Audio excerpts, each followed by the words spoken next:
একটা ফুচকা দিয়েন। এই যে শুনুন, একটু বসুন। কেন বসবো কেন? আসলে একটু কথা বলবো। না সাহেব, আমার কাজ আছে অনেক। শুনুন না, একটু কথা বলতাম। জি বলুন।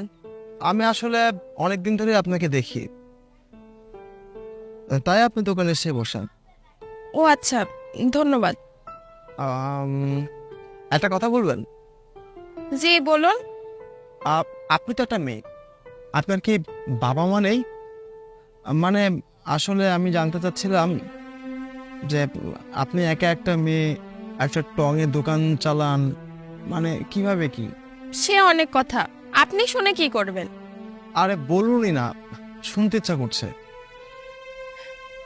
আসলে আমি প্রেম করে বিয়ে করি।